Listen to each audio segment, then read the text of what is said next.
Right on, writers, and welcome back to the Books by Adrian Author platform. And this is Tuber Book Club. This is the book club where we read, discuss, and review books written by author tubers. Welcome, everyone. I am your host, Adrian Santiago. I'm an author and content creator here on YouTube. My debut novel, The Shadow of the Spark, will be coming out early next year. It is in the editing phase right now, and closing in on our wrapping up finish date. It's pretty exciting. I'm going to be bringing out my co-hosts in a few minutes here. I just want to give my brief thoughts on the second half of the McMurdo Rift by Bradley Lejeune. That is to say, Malcolm Bradley and Martin Lejeune together. The Chimera, as I put it in the opening. We got people coming into the chat. Welcome. Thank you very much. I want to remind everybody, book club members, please, and I will throw it up on the screen here. Please don't forget to leave a review for the McMurdo Rift. I literally finished the final chapter like 30 minutes ago. So I haven't written my review up yet, but it will be up tonight. And I hope that you all will join me in doing that. It's very, very important. So yes, my thought on the second half, I freaking love this book. It kind of reminds me of when, and I hope he takes this as a compliment because I mean it as such. It kind of reminds me of when, what's his name? J.J. Abrams did Star Trek, the first one, because the whole idea behind that was kind of making a Star Trek movie for Star Wars fans, or maybe better said, making a Star Trek movie that would appeal to as wide an audience as possible. And so it was very different from old Star Trek, yet it's very reminiscent of it. Anyway, this kind of felt like that, where it's just like really accessible sci-fi. He doesn't get bogged down too much in, the how everything works and all the kind of sciencey stuff of it all. He focuses on the adventure and the characters, and I love it. That's what I'm here for. I'm here for characters and story and plot and adventure, and he nails all that stuff. I was finding a lot of little typos here and there in this second half, way more than the first half. So it would probably benefit from another edit next time he puts out another printing. But otherwise, I think that this second half is just as solid as the first. It delivers on a lot of promises. It has a big, exciting climax. And I dug it. I'm really into it, and I'm anxious to hear what my co-hosts think about it as well. So let's go ahead and bring them out one by one. First up, the lovely and awesome, especially lately with her fiery hair, Miss Shannon, aka SD Houston. Shannon! Hello. And I've got my Star Wars themed shirt. It says, metaphors be with you. So I wore that for the book today. I love it.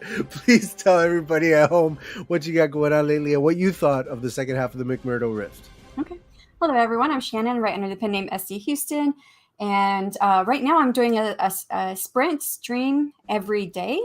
Streaming sprints, whatever you call them. I'm doing it every day for Nano, except for starting this Saturday through the next Saturday, because I'll be going to the 20 Books of 50K conference, and I'm looking forward to that. And we'll have our next self-publishing tips and tricks episode come out next week, and that's actually with author Chris Kenny here from the AuthorTube community. So that was a lot of fun. And what did I think of the book? I loved it. I loved the second half. So I didn't find as many issues with the longer sentences. There were a few, but I think there were so few for me that I didn't even mark them. But I remember thinking a couple times, like, well, that was a bit long, but overall I liked it. And like you said, Adrian, that it kind of wrapped up a lot of stuff by the end of the book. There were a couple things left that were, for me, left open where they could go on to the next book. It's not really a cliffhanger. It didn't end on a cliffhanger, but there were things like, oh, well, what's going to happen after that? Kind of like ideas. But the major questions of the book were all wrapped up and answered. And yes, it was action-packed, and I liked it. All right.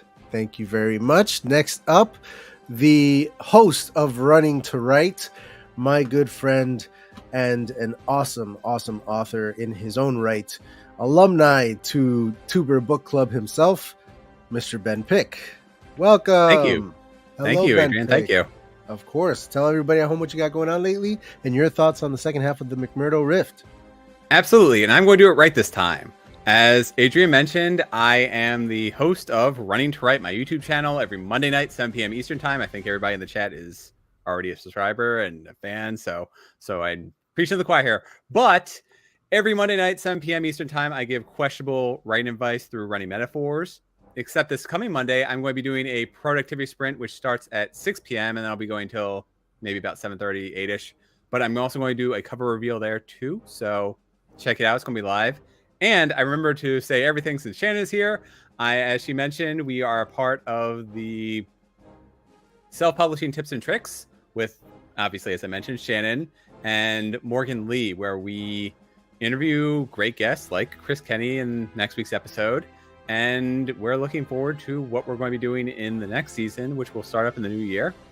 I'm also a part of Scripting the Book, which we will be doing this Sunday at 2 p.m. We've read and watched Little Women, so come join us on Nia the Vixen of Fiction's channel. Sorry, that's a tongue twister. At 2 p.m. Eastern time, and we have Natalie Locke and Zara Hoffman, and I think there's one other rotating guest who might be joining us. But it'll be a lot of fun, and you'll get to hear my thoughts on that. Yeah, that's all I got that I feel like talking about now. So as for the book, McMurdo Rift was awesome. There were action scenes in the first half, certainly, but now there were some really fun space fights, and you get a lot more of the sci-fi. You get some payoffs for earlier moments, which I'm going to sort of discuss as the breadcrumbs are laid down in each of the chapters. I don't want to quite spoil it yet because it was really, really well done.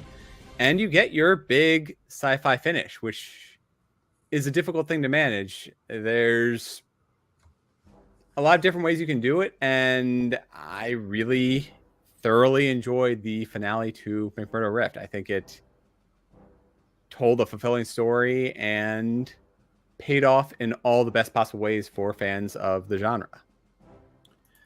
I wholeheartedly agree, Ben. I felt some really great destroying the Death Star at the end of Star Wars kind of vibes from this big finale. So there was a lot to love, I thought. Final bit of housekeeping before we get into the chapters proper. We will be announcing at the end of this episode our nominees for the next book.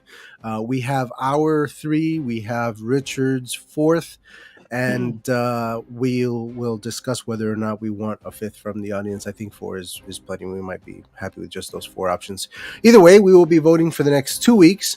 2 weeks from today, we'll have the interview with Martin, and hopefully Malcolm as well will join us.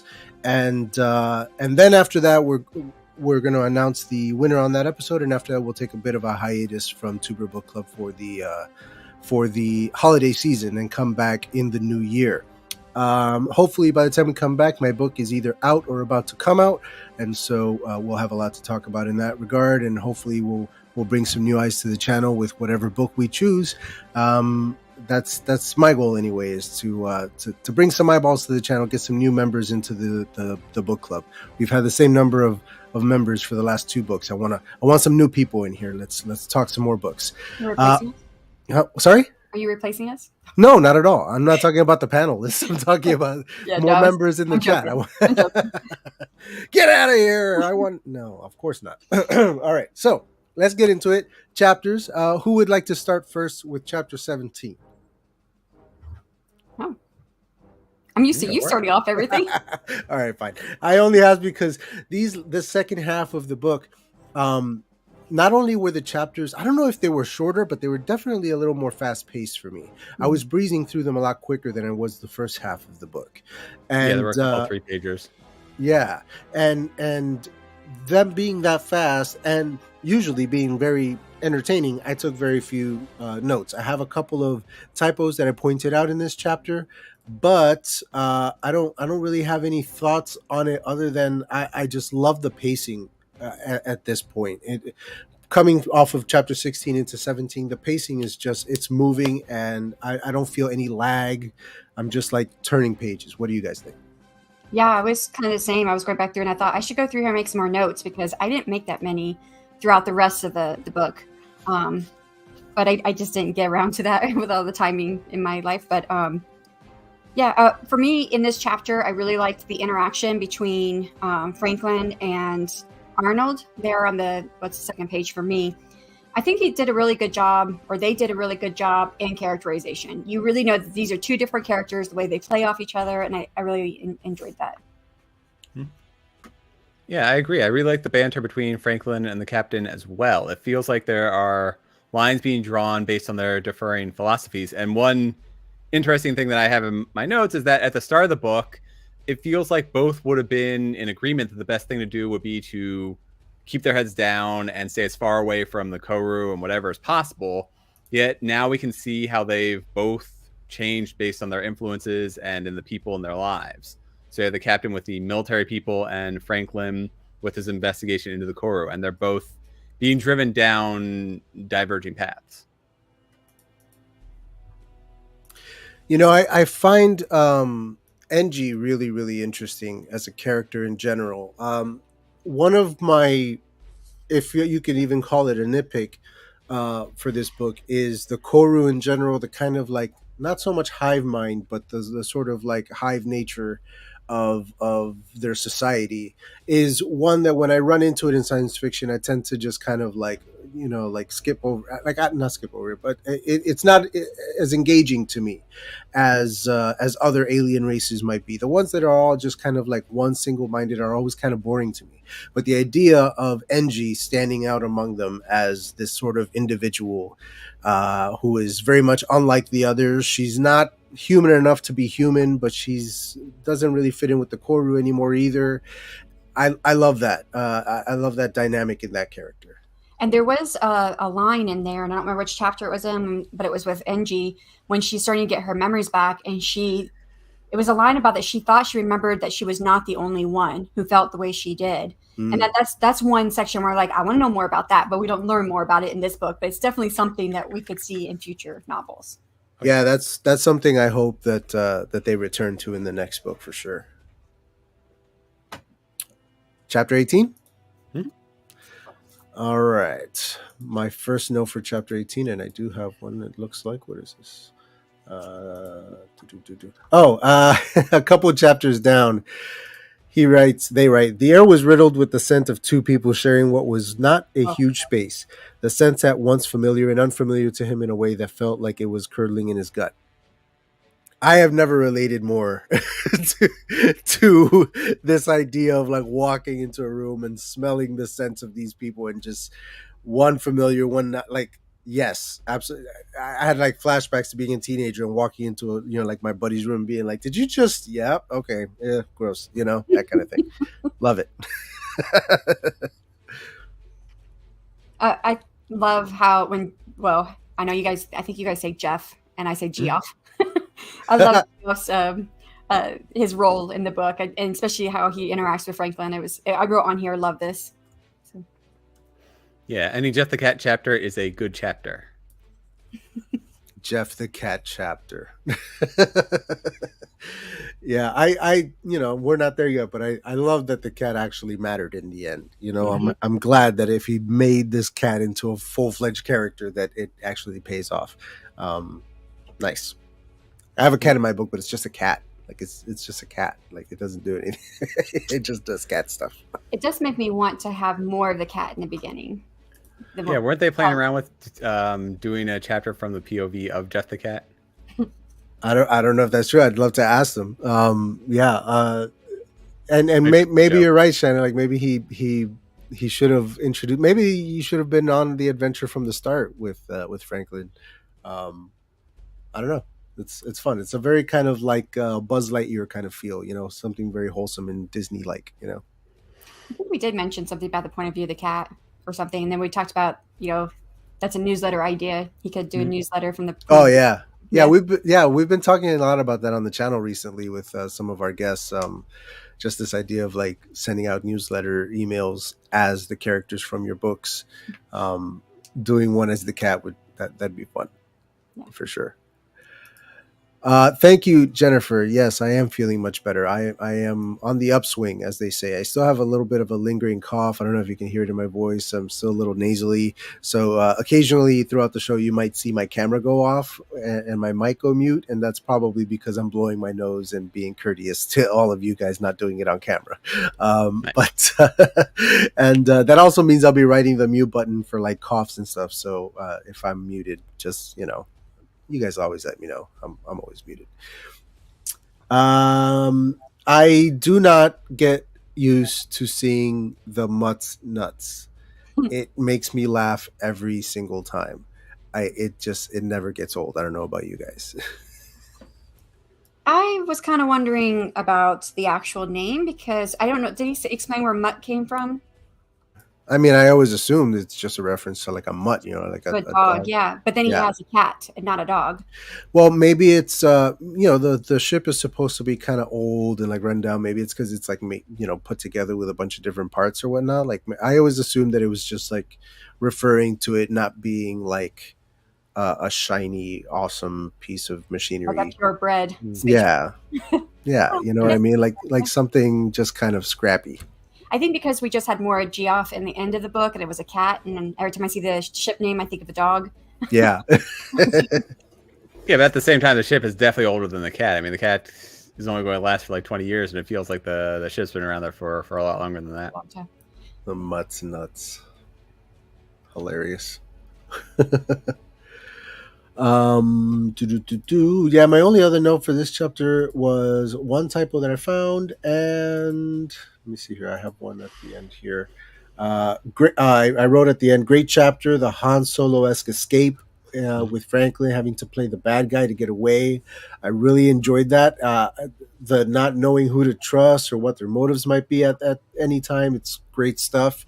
We're starting to get a little tension between him and the captain and all that right here, and him having to like turn on the crew pretty much, and like make his escape the way that a villain might was just that's fun stuff. And I'm sure nothing bad will happen from that. No, of course not. No repercussions. I had a good thought there and I can't remember it now. But I did make a note by one section that it's near the end of the chapter. The sentence is long. That's not the issue, though. I was trying to find the beginning of the sentence so I could start from the beginning. That's hilarious. Suddenly there was a distant noise, a thump that could be felt through their feet, through the walls, that even seemed to pulse through the inside of the container, the gas and flow of electricity pulsing like a miniature Mexican wave. And I live on Earth, and I don't know what a Mexican wave is. I don't know what a Mexican wave is either. And I'm Puerto Rican. I should probably know that. Let's see what Google has to say. Yeah, okay, Ben's on it. While he does that, Martin says that the Mutt's nuts is an idiom, as in the bee's knees. Gotcha. So he's saying that it's awesome. Huh. Yeah, that's But more of also a UK phrase. So A miniature Mexican wave is a UK phrase?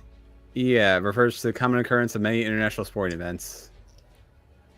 Oh, so like you do a Oh, wave. like the wave. Yeah. Like the wave. Why is it called a Mexican wave? So 1986 World Cup. I sorry, I haven't read all of this. Yeah.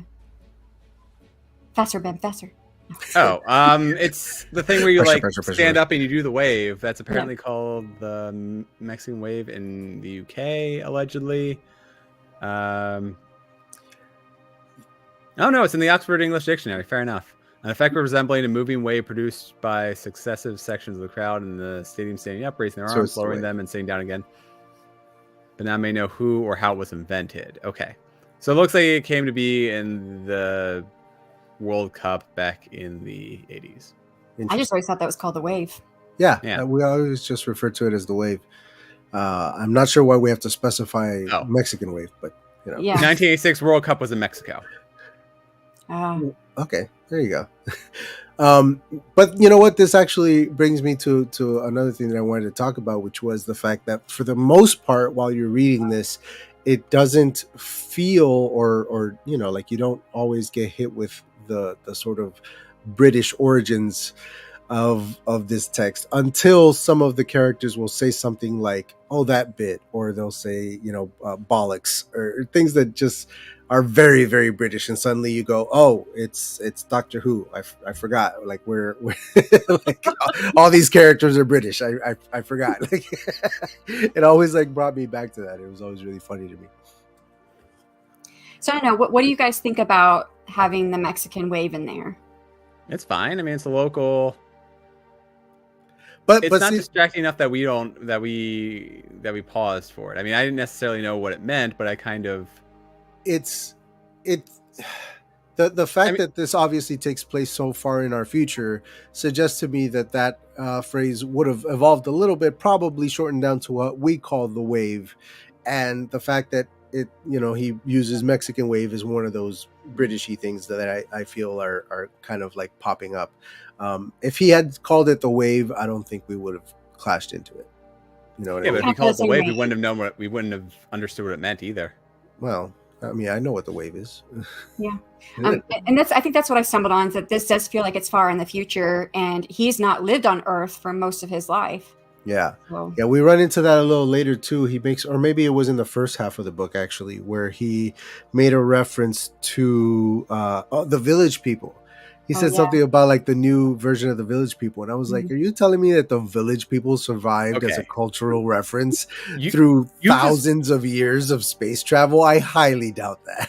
You just praised J.J. Abrams, and the Star Trek movies are absurdly guilty of this. Hey, I didn't say they were perfect films. I was only comparing to the idea of making it accessible to a new audience.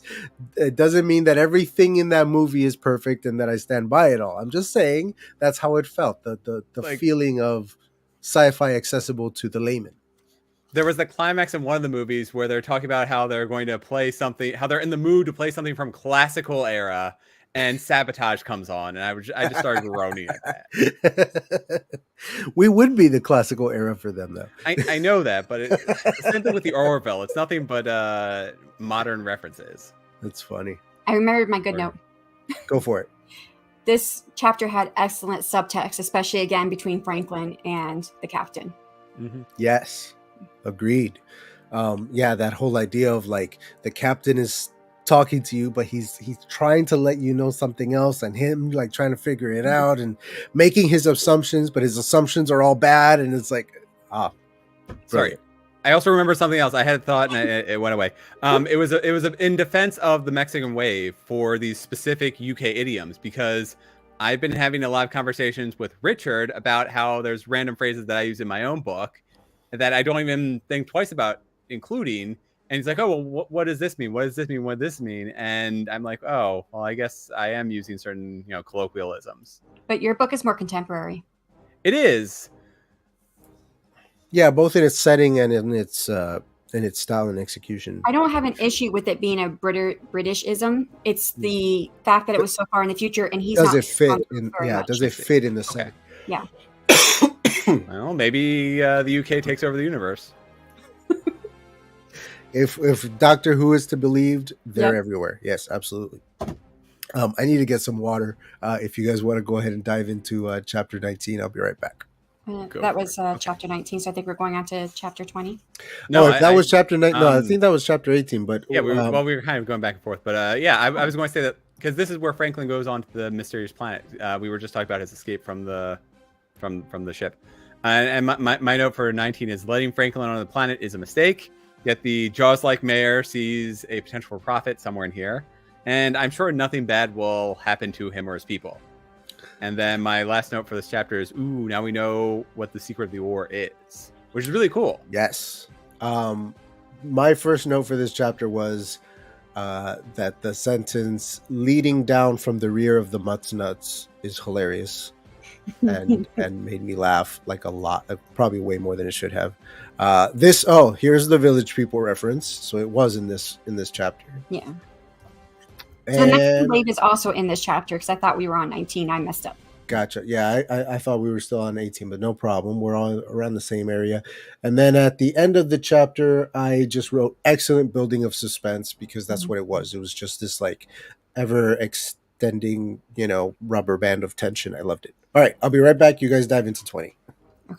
Okay. You want to go first? Let me try to remind myself what 20 is. Okay, so you got Commander Harris, the whole group came.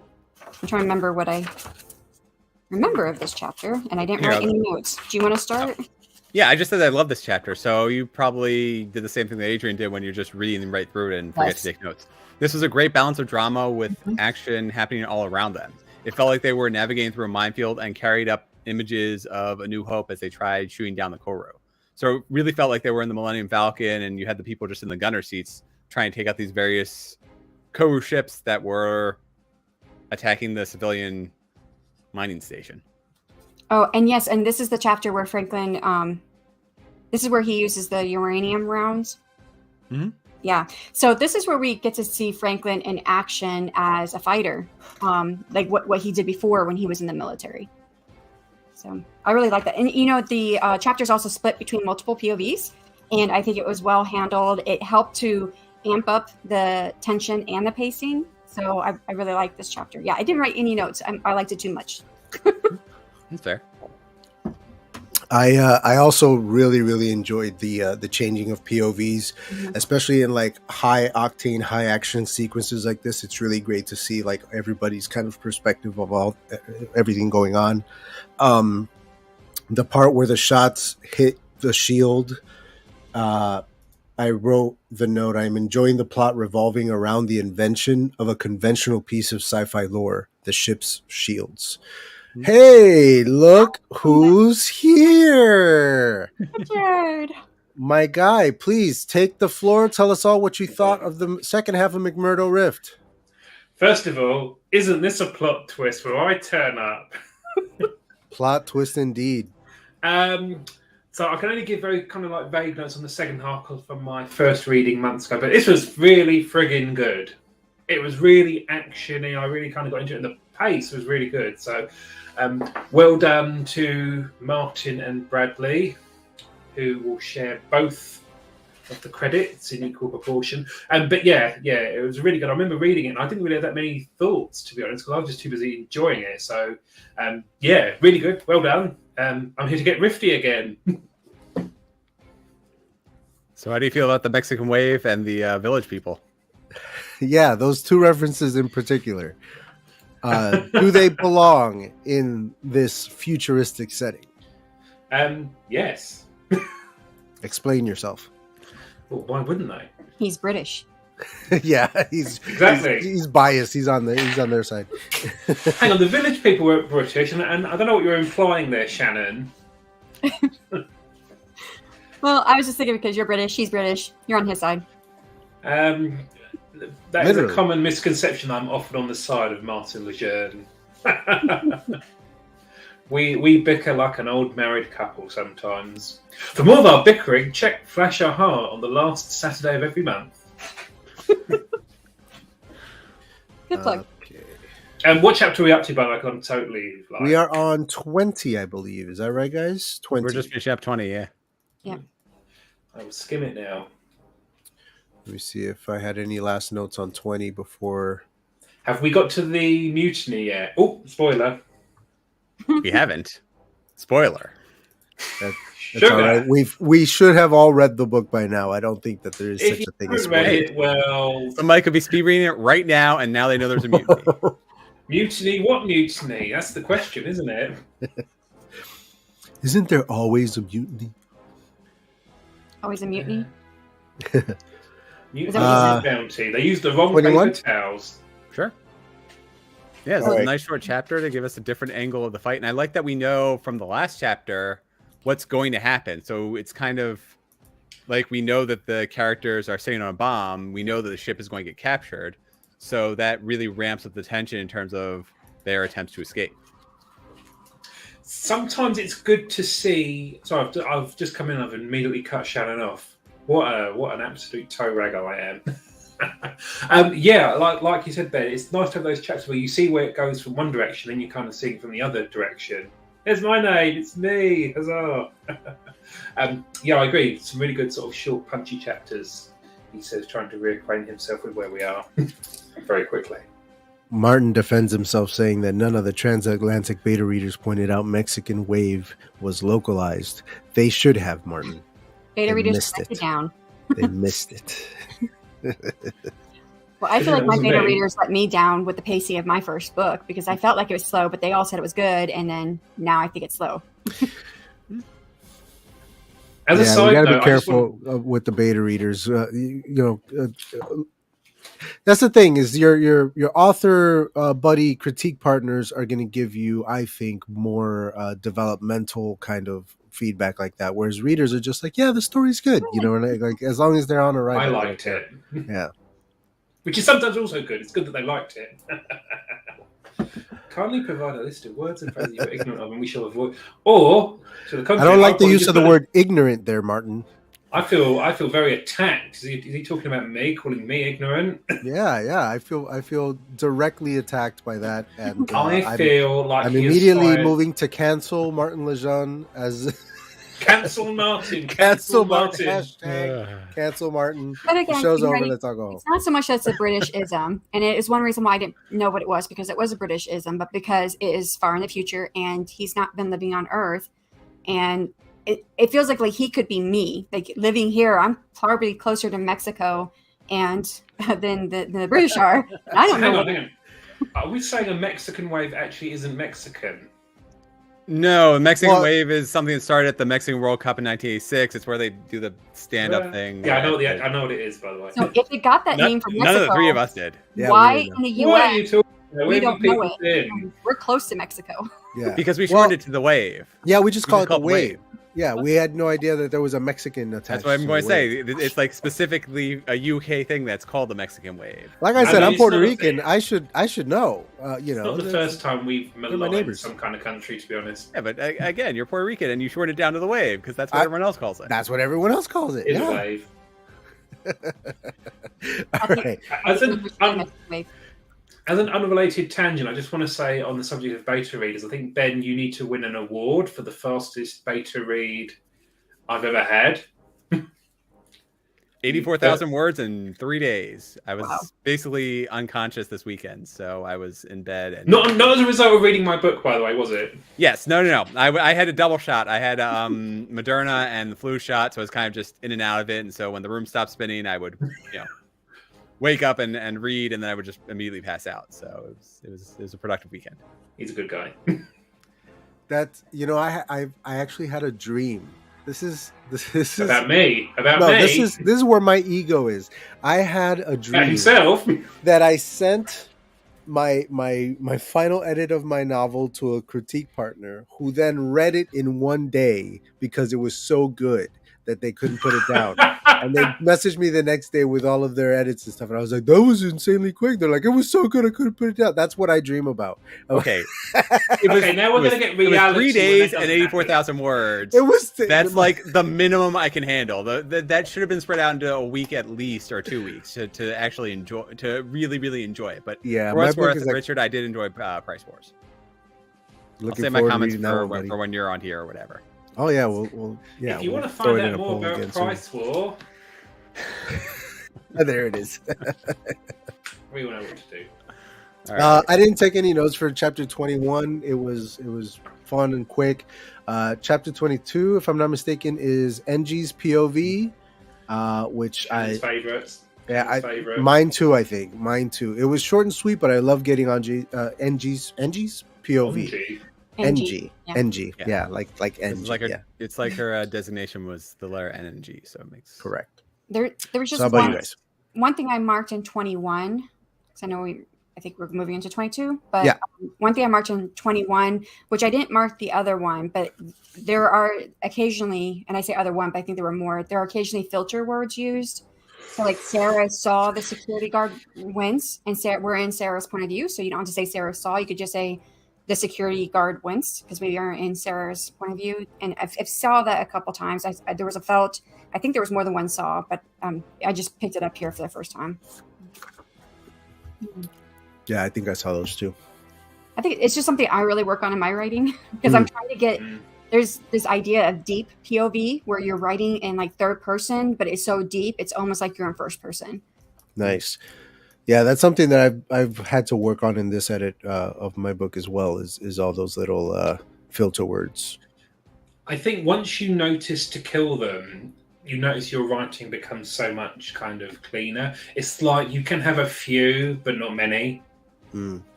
If you overdo it. And I think a good tool for that, just to kind of go off on another of my lovely tangents, I used Pro Writing Aid for my latest draft of another book I did, and I found it really helped to kind of just pick out some of the things you may be unaware of. They're not sponsoring me, by the way. I wish they would, because please give me money. Yes, please. If you do want to give me money directly, go to my Ko-fi. I think you can sign up as an affiliate of Pro Writing Aid.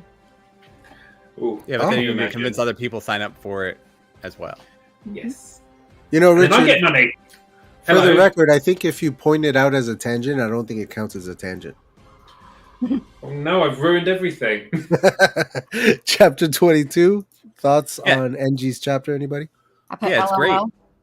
Just like Jeff chapters, NG chapters are great. And I liked how it showed more of her changing mindset to show how she's becoming more human and less, like you mentioned, less hive-mindy. And so it was really good for her. It's a prelude to the interrogation scene. And I did feel that it felt a little bit forced as a reason to keep them all alive. But at this point, she knows something that the other coder needs. So I kind of, brushed under the rug. Yeah, no, it works. I thought this scene was funny from NG's point of view. I wrote LOL. And then I also liked what Sarah basically said, which just showed the difference between humans and the Koru, when she said, you don't tell someone that before you interrogate them. So, It's almost like the bad guy laying out their plan of what they're going to do before they do it. Yeah. Yeah, that classic Bond thing, right? With NG, one of the things that I found myself thinking about is if she and other Koru have adopted, human things like language, like they're speaking English, right? They have the understanding of our language and therefore many of our references. It's interesting to me that there are such like holes in their understanding of humanity. Like when they run into the cat later on, they're like baffled by it. What is this thing? Or like, this idea of the more emotional side of humanity. While I understand that they don't necessarily have those same aspects to their society, it's interesting that they don't really understand it, even having learned our language. I would feel that some of that would maybe cross over in the learning of a language, right? Maybe, but for at least with a cat. Oh, sorry. You can go, Shan. Go ahead. Oh, go ahead, Ben. Oh, I was just going to say, like, in a lot of these sci-fi things where there's a future, tiny animals like cats and dogs are resource heavy, so they are exceptionally rare. So it makes sense that another race that has limited contact with the human race wouldn't know what a pet is. So I would take it back to the different parts of the English language. So we learn connotations to certain words through our experiences of growing up with our surroundings, the people we're exposed to. If they don't have the same context as we do, they may not understand the connotations that go with certain words. Interesting. Any of you guys ever see Arrival? I think so. Was that the girl who plays on Superman? She's Lois. Amy Adams. Yes. Yeah. The idea of like when you, and as a bilingual person, I can attest to this, that when you learn a second language, it does change the way that your brain works. It changes the way that you think about things, the way that you analyze certain things. Once you start dreaming in your new language, like everything changes. It's crazy. So that's kind of where I was coming from with it. Is that I feel like there would be more of a cultural understanding. But you're a human being. Yeah, we're not a hive mind. You make an excellent point, Shannon. Is he though? Is he a human being? English is my second language. Oh, what's the first then? Booyah! Spanish. What is wrong with you? Mamma mia. What'd you think it was? Oh, no, that's Italian. Italian? No, I wish.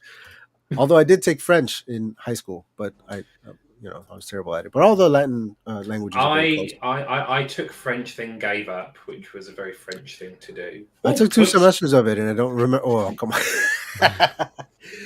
Yeah, I think Ben got the reference. Ben got it. He got it. What I find interesting is how, like, all the Latin-based languages are so close. Like, I can have a full conversation in Spanish with a Portuguese-speaking person. I don't speak Portuguese; they don't speak Spanish, but we understand each other and can get through the conversation. It's really interesting that way. You're both muddling through.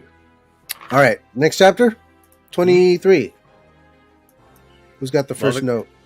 Love the commander's attitude. It's been the line I have right here is, "It's been a pleasure. Now please leave and don't come back." Yep. Mm-hmm. Yeah. And this was a good down but not out moment. I like that it was the captain who inspired Franklin to action. It shows the years of friendship in ways which just telling us doesn't. And it also shows how the captain's alliances may not be set in stone when clashing up against what he feels is right. So he's got his ear to the military people from Earth who are sort of telling him what to do, but he still makes room for Franklin to do what he needs. Yeah, he's definitely between a rock and a hard place, and it's admirable that he stands up for his buddy and helps him out in any way that he can. You definitely see him like reliving the glory days with all of this. It's all like coming out of him, I think. And then I like this is where Franklin talks with Arnold again after he had to leave the ship, and their interaction where Franklin said, "Why did you try and stop me from leaving?" And he said, "I didn't. You didn't even tell me what you were doing." So, but we know what was really going on there, right? That Franklin had his doubts about where Arnold's loyalties were at. So, but I think it's an interesting chapter when they have that conversation. Agreed. Any others for 23? All right, chapter 24. Let's see here. I have a note. What is this note?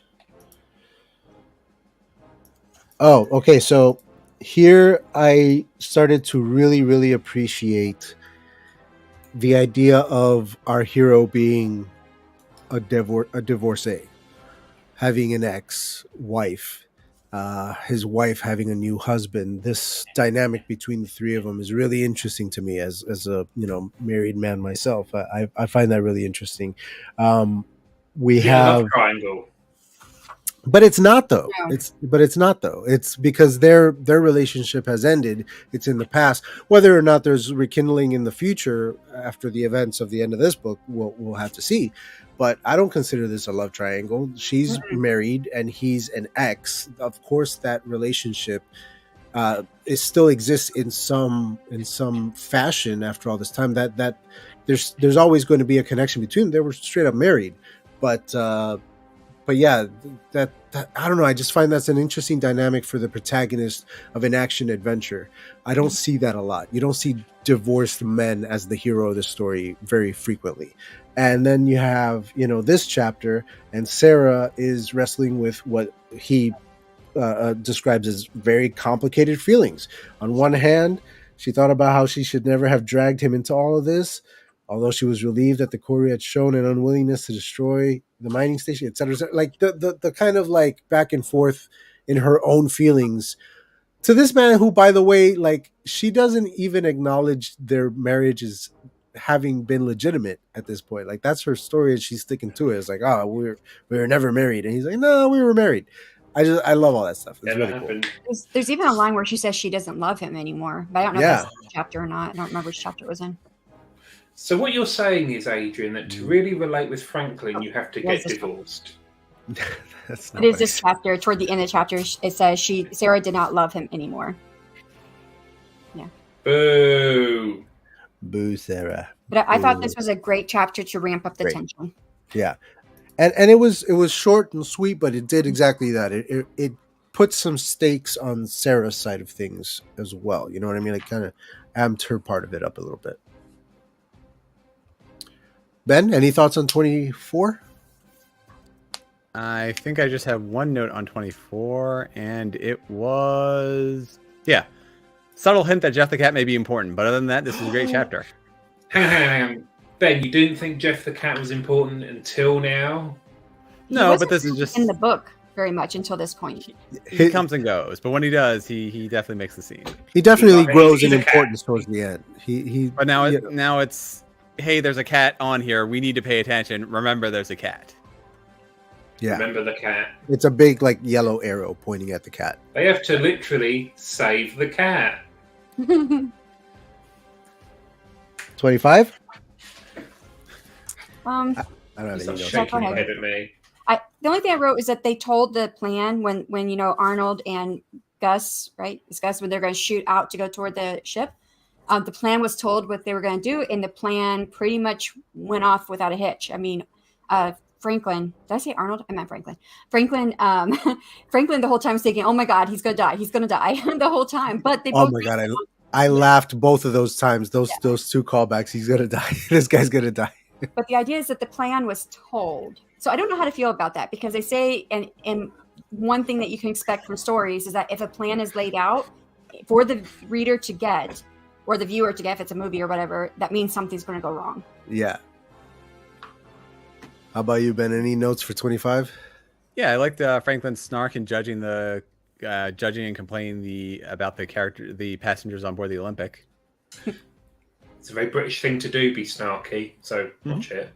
And I do agree with Shannon, but I don't necessarily have as much of an issue with it, just because of how dangerous and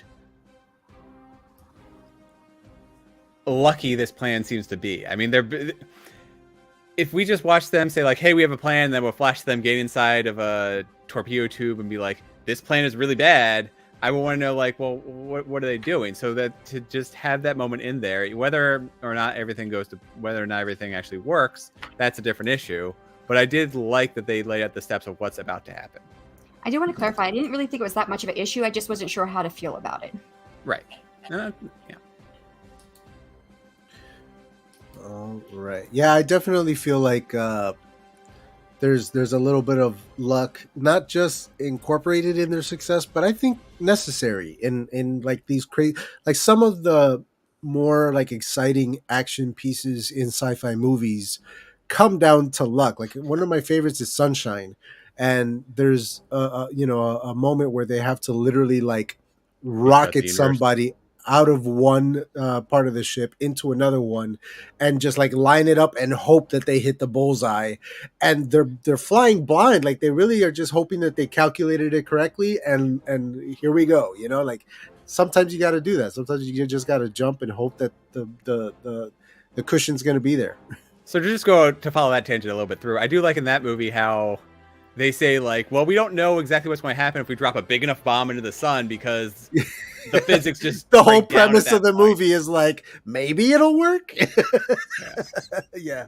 So you kind of know what you're coming with from the start, because the best and brightest of the world at that time don't even know. Yeah, they're just like, this is our best guess. Let's give it a shot. And by the way, our first attempt failed. Let's try a second time. All right. What they say? If it doesn't kill you the first time, it mutates and tries again. 26.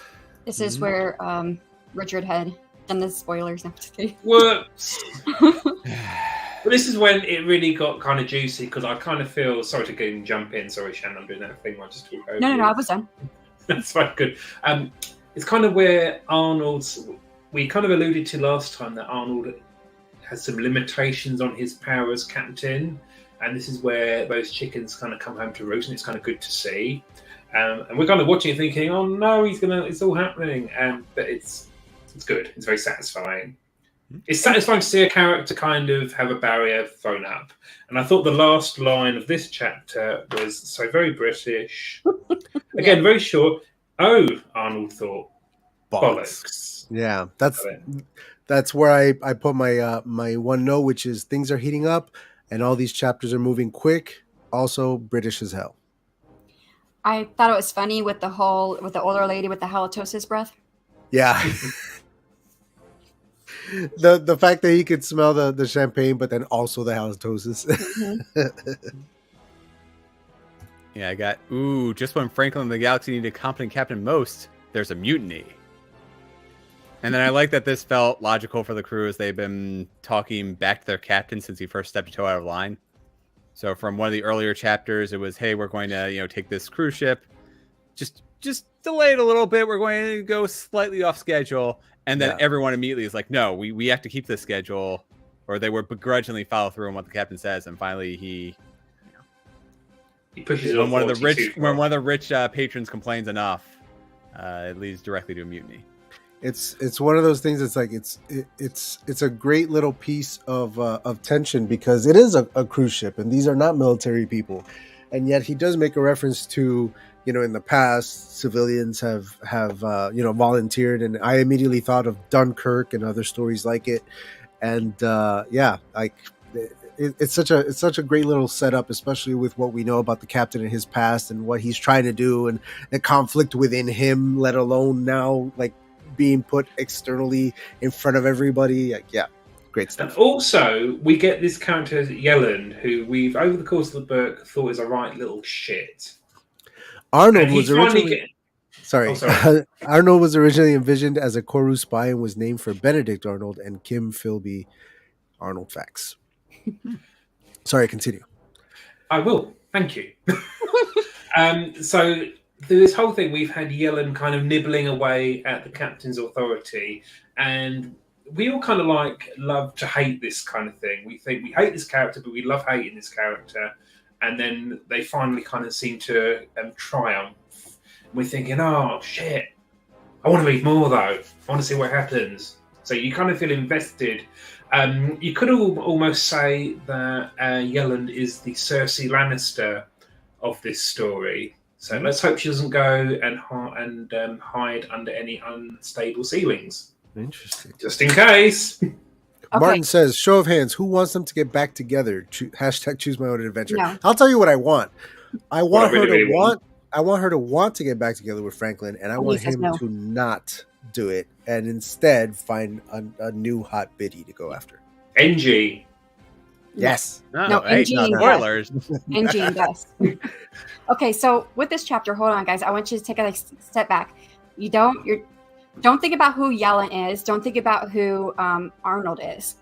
You look at it. You've got a captain who's not following protocol, not doing what their mission is, and you've got someone who's saying, "Let's follow protocol. Let's do this right." If you were a crew member, who would you follow? I'm a crew member on a cruise ship. So you're basically a waiter at this point. Especially if I thought that there was real genuine danger in what the captain was asking us to do versus, hey, I'm a janitor on a cruise ship, I don't want to die. Yeah, I would probably go with the mutiny. Yeah. And that's what I really love about this whole setup, this chapter and the setup leading up to this. We don't really like Yellen. I think we can agree he's not really a likable character. But he's not wrong. We can understand his point of view. And as a reader, we're like, you know what? I mean, he has a point. He's got a damn good point. It's that classic conflict where the person you hate the most has a really good point. Mm-hmm. But for the story, that's his point's not going to work well. But he's just a boring old square, isn't he? Yeah, it is really good writing because as the audience, we're privy to information that he's not, so we understand the severity of the situation and why we should be doing what the captain is asking us to do. But yeah, you're right. If you put yourself in his shoes or anybody else on the crew, it makes perfect sense. Mm-hmm. 27.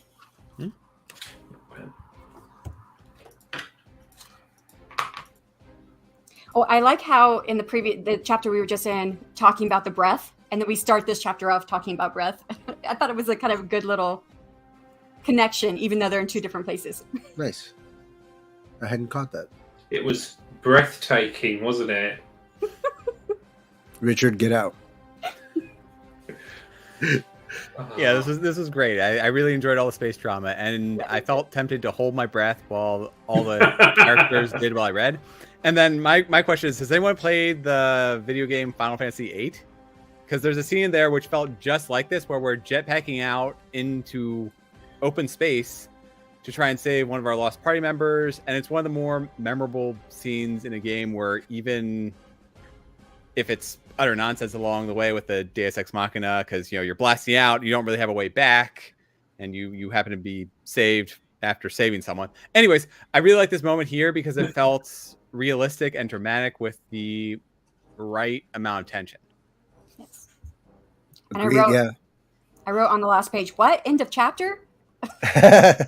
I was getting that a lot towards the end of this book because Yes, the chapter was short. And you're thinking, oh no, I want to know what happens. But then you think, I'm going to find out what happens in the chapter after the next one. But you think It makes me want to turn the page and start the next chapter and not put it down, put it away.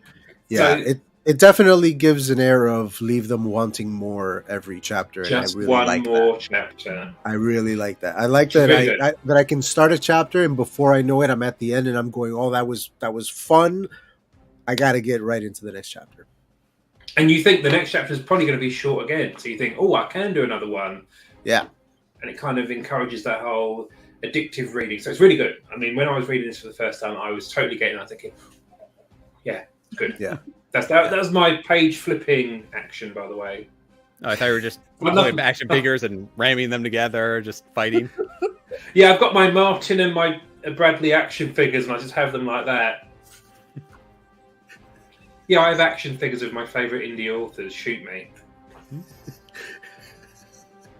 Have to give Ben you a Pick full- one has motorised legs that just run around. So once again, action packed, lots of excitement towards the end there. The Franklin like just screaming at the guy. Like I just it was all great. I love this stuff. Love it.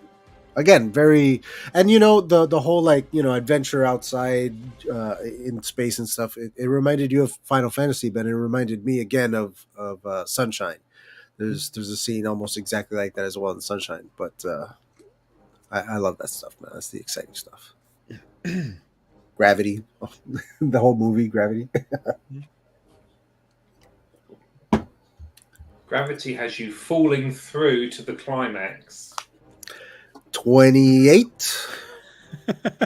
This is the one where I made a note that there's a bit of foreshadowing of what could possibly happen in the future. And of course, it didn't happen in this book, which is we're in NG's point of view. And she says she had not been working completely alone. And I want to know more about that, but we don't get more of that in this book. Right. We have to do a is little setup for the future. Mm-hmm. A little crumb for book 2, which is always good.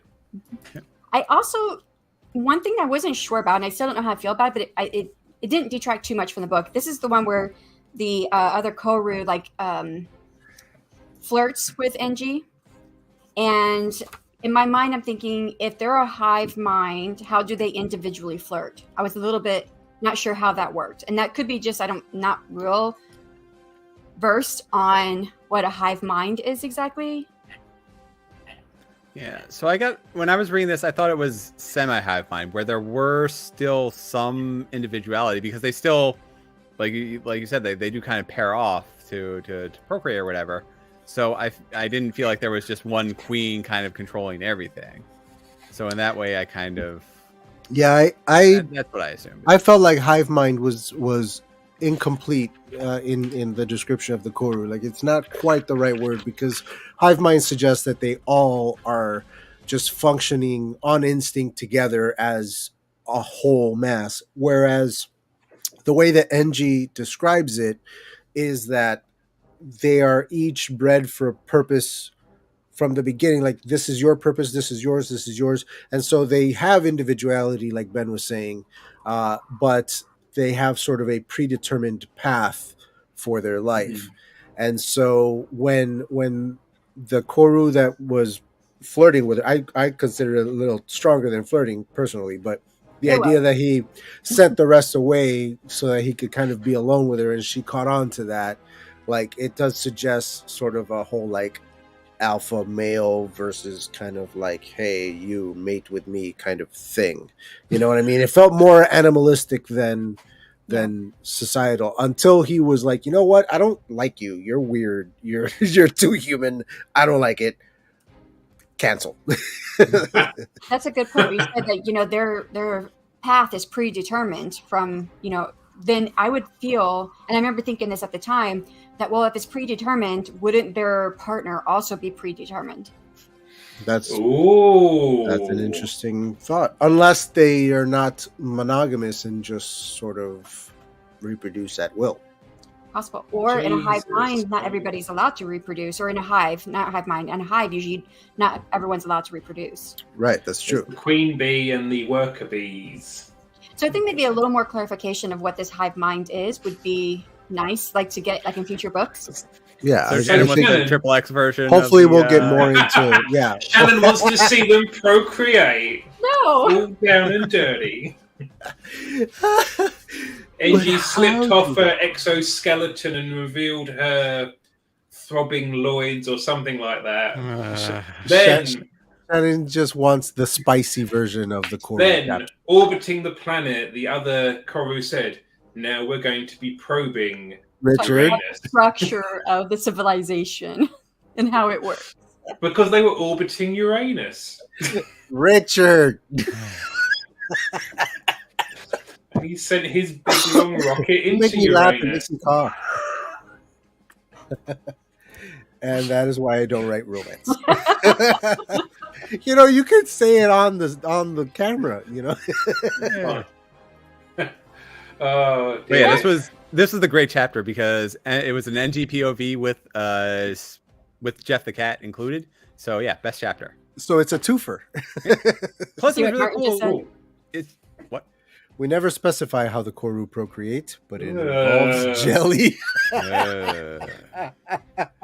So they look like Too much birds and they mate friction. like fish. I don't want to know anymore. Well, if I that's don't want to know the case, where anymore. was he going to get jelly on the ship? Maybe they just- create their own jelly, Shannon. Oh, They yeah. create their own jelly when they get excited. Maybe they secrete their own jelly. Or maybe he just has to spit on his hand and use that. Chapter 29, Richard. Chapter 29. I think we Mutiny should for the ask all of mutiny. this. Oh, back to the away This from was like No, it's a mutiny for the mutiny. The mutiny Yeah. for the yes. We I'm There not is- mistaken, this this is- is like a 2-page chapter. Yeah, it was This two quick. pages, like two Yeah, and a half pages. Not even. Not enough.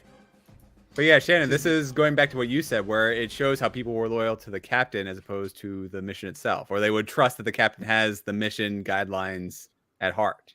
So this was, I really like this one. I did too. Yeah. Promotions for everyone. Hurrah! That made me laugh. Not me, Bethany. No, just kidding. I'm a writer. Of course, I'm weird. Are we back Oh, to he's gotta put that on Korean a shirt. procreation yet? It hadn't come up on my screen yet. I didn't know what you were talking about. Y'all are weird. Hey, blame Martin and Bradley or Malcolm for writing about the jelly. Jelly procreation. Yeah. All right. I love the opening line of "Get his gun" for chapter 30. I think that's a brilliant way to start out. I just want to Certainly say, grabs your attention. certainly does that. It's literally throwing yourself right into the action of a struggle in a scene. That's great. Well, Bethany Get thinks Richard's got to get out too, and I don't even know if she's talking about the previous comments. I don't know how much of a delay she's on. Yeah. Oh, she's in for a treat then. She's in for a treat. Check out how to apply. Either way, yeah, I think it applies. I think we're all weirdos either way. In this chapter, we have one of my favorite phrases in this book, and that is, "He was strong despite his size and surprisingly bitey." Yeah. Yikes. Surprisingly bitey. He also follows that up in the next sentence with a reference to jujitsu. So, Martin, I see you, brother. Yes. Was that in Sarah's point of view? I'm trying to remember. Yes. Yeah. Which chapter are we on again? Yeah. There's another okay. bollocks in there, by the way. So, Yes. very, very There's a lot British of stuff. bollocks in this book, isn't there? I liked that we found out that Andrew remembered everything, so I was like, "Yay!" That's what I wrote in the book. And but I was that jujitsu. I was a little bit questioning because it says 4 classes. Like, it's only like 4 1-hour classes of jujitsu. Well, here's why it works. The thing about jujitsu is Every other martial art in the world ends when your opponent is on their back on the ground and you are on top of them. You have won the fight. In every other martial art, once you have knocked them down and you have mounted, you won. It's over. In jiu-jitsu, that's where we begin. That's lesson 1. Lesson 1 in jiu-jitsu is you are on your back, your opponent is sitting on top of you, ready to rain down blows. This could kill you. Get out of it. And so the first lesson that we're taught is how to get out of that incredibly dangerous situation. And it does involve literally rolling your opponent over your shoulder, over their shoulder, over your shoulder, and you ending up on top of them. Again, that's lesson 1. And so if she had 4 classes under her belt, she at least knows that one move. So it works. Yeah. It just was like several years back, and I don't remember things several years back. Yeah, it's, if she practiced it enough, it's hopefully muscle memory. That's how it was. That's the only thing. Yeah, that's how it was written. I've practiced it a lot over the years. Is all I can think of. Yeah, because even if you only know one move, if you practice that one move endlessly, you are an expert at that one move. You're a black belt in that one move.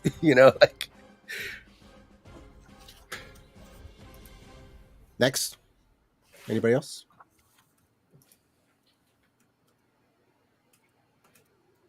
Okay, so no notes for that one. That's all I have. I just said that was a. Oh, sorry. I'm getting pinged about dinner. Okay. Yeah, I just said I like the fun trope of turning the aliens' tech against them because they always, in like 90% of the time, the aliens have better firepower than us. So it's just how can we, put a virus into their system, give them a cold, or use their own weaponry against them. And then I also like here that Sarah just starts punching random buttons to take control of the spacecraft. Not necessarily the most believable, considering how difficult it is to fly just a regular plane, but it is still fun just to see somebody punching things until they work. Yeah, it's always I always enjoy it more in a story, especially in an alien, humans versus alien story, where we turn their technology or their advantage against them versus the ones where we like discover their weakness, like, oh, they don't like water, and it's like, like whatever that, War of the World, Signs, like these very kind of like MacGuffin kind of solutions. I always prefer ones like these where you literally like have to turn the tables on them. So what you're saying is, Adrian, all we need to do is sneeze at the Koru and they will just die. That's not what I'm saying at all. Why do you do that? No, what he's saying is to swing away, Richard. Swing away. Yeah. By the way, the aliens in Signs are not aliens, they're demons. It's not water, it's holy water. Uh-huh. It's true. All right, 31. Yes, dear. All right. This is a longer chapter. Lots going on in this one. I wrote that this is what we read for. A thrilling, blow up the Death Star kind of sequence, an action-packed escape, a chase, an epic death that'll scar our protagonists. Loving all of this. Favorite chapter. Yes. Mm-hmm. And this is where, Franklin sees that those who are trying to leave, they're not able to leave. Mm-hmm. And that kind of turned me into thinking, okay, this is who the Koru are.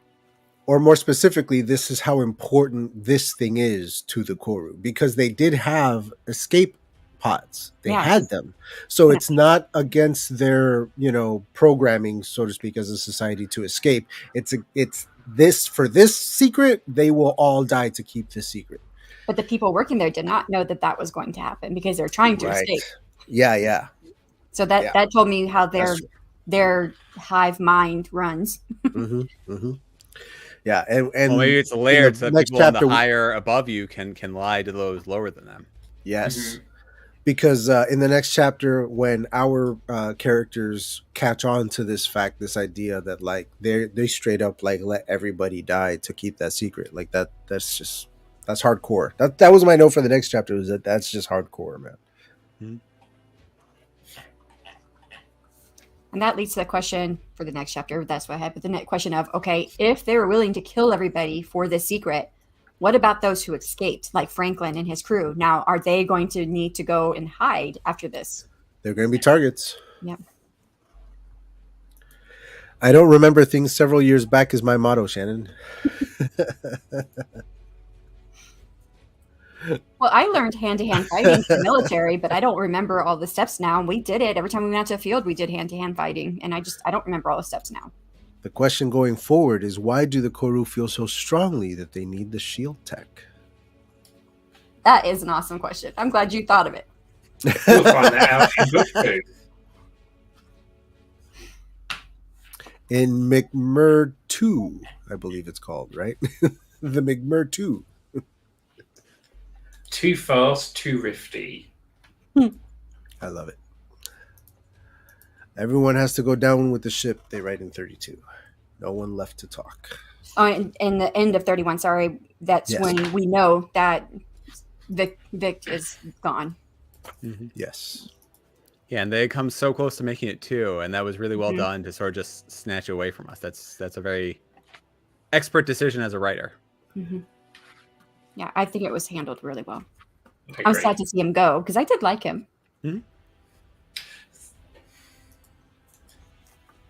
Such a great. My thoughts on Vic were kind of interesting because I kind of kept thinking he's this good guy, but he's Franklin's replacement, so I feel predisposed.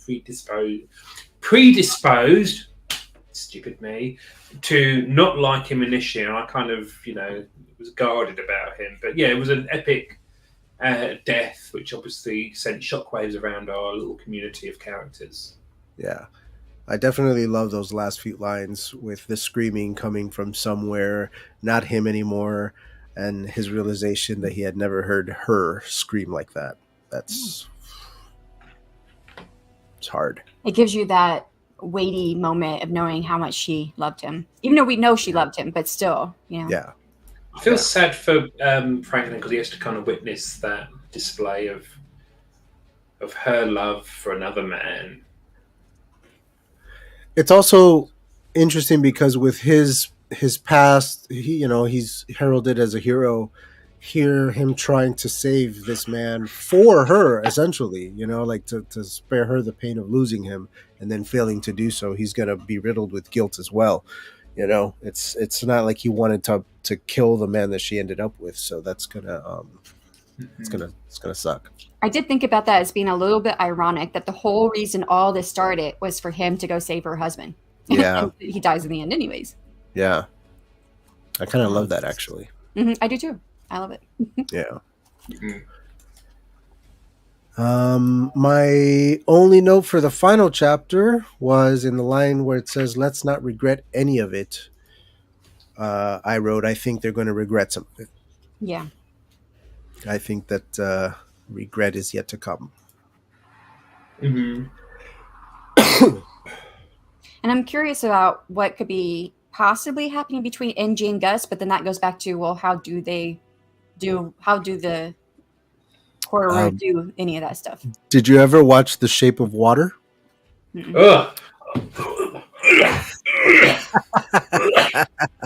Richard? Is it a horror?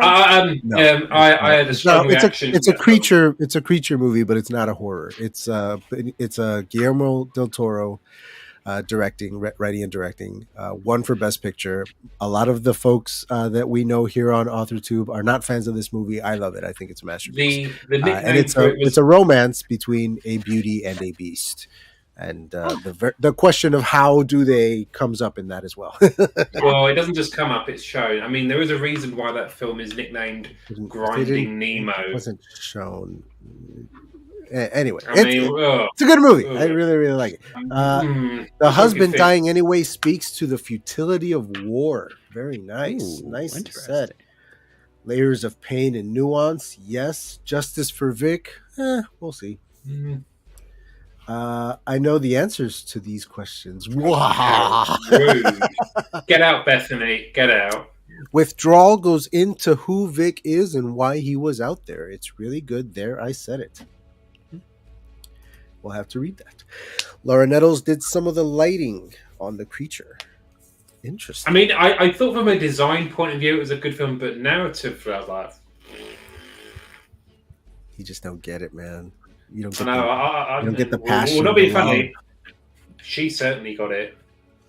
She did. Any final thoughts on the McMurdo Rift? It was rift-tastic. Ben. Franklin ended as he started, like Danny Glover, too old for this shit. Yes. I do love them all coming back together at the end at the bar. I thought that was a really nice moment too. Yeah. There's a nice bookend to how the book kind of begins after the prologue. Very nice indeed. Mm-hmm. All right. Let's for the next book that's going to come out. There's a lot of nice things that are laid out that the next book could go on to. I'm actually looking really forward to reading it. I thoroughly enjoyed this book from cover to cover. Me too. Which one is it? The McMurdo Triangle, or is that? I believe it is. I believe it is the McMurdo Triangle. I believe that's the next one. Yes. Martin, you can correct us in the chat if we are correct. 4.75 stars. Very nice. Again, I will remind the book club members to go and leave a review for the McMurdo Rift wherever you leave reviews, whether it's on Amazon or Goodreads or whatever you do. Go do that. You guys want to do our nominees? Yeah. I would like to go ladies first. Okay. And we got Ginny Noble's Beastly. Jenny Noble's Beastly makes a return. Let's go. All right. Who's up next? Ben? What's your pick? I also have a one that has been on here before. Well, one that has been in the voting before, but Margaret Penard's Dolce's Legacy. Oh. I don't have a picture of it, but I should produce one. Shannon's got it. I will be sure to include the photo in the polls. All the covers are going to be in the polls. Richard, your pick? My pick is the same pick as last time, which is Dan Hook's Displaced. Nice. In that case, since we have 2 female authors picked, we'll do 2 male authors picked. Mine is going to be Patrick Rothfuss, The Name of the Wind. I don't know who that is. Well, if it's picked, we'll find out. Patrick Rothfuss is a very big name author, but he got started on AuthorTube like the rest of us, and he has his own channel, and he doesn't post very often anymore because he's very busy writing his next book. But I would very much love to read this, and Tuber Book Club is usually the only way that I get to read books anymore, so that's why I'm nominating it. Would he come on the channel? I don't know. He may be too big, but I will certainly try if he wins the poll. I will certainly try. All right, folks, let's go ahead and say our goodbyes to everybody back home. Folks in the chat, if you have any last minute things to throw in, please do. Oh, here we go. The McMurdo Triangle coming in the new year. Ooh. Book 3, The McMurdo War. Spoilers. Beastly is a good read. Bethany votes for them all. Name of the Wind is excellent. Good to know. I mean, you can vote more than once, apparently. You can, but I'm going to be way more strict in this next poll about book club only votes. Book club members only. I believe we had a few sneaky votes that were not book club members last time, so I'm going to be cracking down. So what you're saying is no election fraud this time? No election fraud this time. I know that I'm in Florida, but no. All right, Martin Lishon, your sci-fi trilogy is going to be much better than mine was. Hey, I don't know about that. We all have the potential to make our books as good as Martin Lishon and Malcolm Bradley's are. My aspiration is to make a book that's better than this. We're just being honest, buddy. You did a great job on this book. It is darn good. Yeah. It is very, very good. And as much as I like you as a person, and as much as I have enjoyed your writing on flash fiction, on all this stuff, I really did not know that it was going to be this good. I honestly mean that as a huge compliment. I loved this book. It was great. It was really, really good. I was also pleasantly surprised at the quality of it. All right, guys, let's go ahead and start saying our goodbyes one at a time. Ricardo, you're up first. Hooray! I'm here. I'm the author of various books. If you want to find out about my next book, subscribe to my newsletter. Join the zillions of subscribers on there. It's really going well. And I look forward to connecting with you. And I look forward to grilling Martin and whatever his name is, Malcolm. That's it. That's the one. In a couple of weeks. Grilling. All right, next up, Ben Pick. Hey everyone, Ben Pick here. I have a YouTube channel called Running to Write. Monday nights, 7 p.m. Eastern Time, I give questionable writing advice to writing metaphors. I also have my debut novel, Falling Through, right behind me. I'm coming out with my second one, hopefully before the end of the year. We'll see if I can scramble and get everything lined up for that. Otherwise, it'll be early next year. But next Monday night, 6 p.m. Eastern Time, I will be doing a live productivity sprint. And I'll be doing a cover reveal for that second book. So come join in, be productive, and have fun. Very, very nice, Richard, showing off his copy of Falling Through. Thank you, Richard. Shannon, please take the stage. Thank you, everyone, for coming and discussing this book with us today. It was a really great read, and I'm happy to have the chance to be able to read it because, like Adrian, I don't have a chance to really read anymore unless it's for this book club. But yeah, so you can find me on my channel, SD Houston. I'm the author of the YA trilogy, Clash of Goddesses. I will have a box set of my books come out later this month. I think it's going to release on Cyber Monday is what I'm shooting for right now. And I am going to release it for that one day at 99 cents, and then it's going to go up in price. And that's all 3 books, plus some AI artwork that's going to be included in the book as well. And that's just the ebook. And you can find me every day, most every day in November, except for next week. I'll be at a conference doing writing sprints. My next one is tomorrow at 3 p.m. Central Time, 4 p.m. Eastern, 1 p.m. Pacific. All right. And as for myself, I want to one last time apologize for having canceled Livestream Sunday this week. Unfortunately, I was not feeling very well. I'm feeling better, although I still have a lingering cough and whatnot. But I should be at 100% by this Sunday's Livestream Sunday. So please come back for that. Unfortunately, this means we also do not have a Typewriters podcast this Thursday. So from here, you have to wait until Sunday for the next Books by Adrian content. But I will see you then at 4 p.m. and I will see you again here on Tuesday, 2 weeks from today, which, if my calendar skills are correct, is the 22nd. Yes, November 22nd at 4 p.m. Eastern Standard Time for the Bradley Lejeune joint co-author Chimera writer interview with Tuber Book Club. So thank you all very, very much. Thank you to my panelists. Thank you to everyone in the chat. Adios. Bye. Thank you very much. This is all good stuff. Ask him that later. Okay. Bye, guys. Your waving always kills me.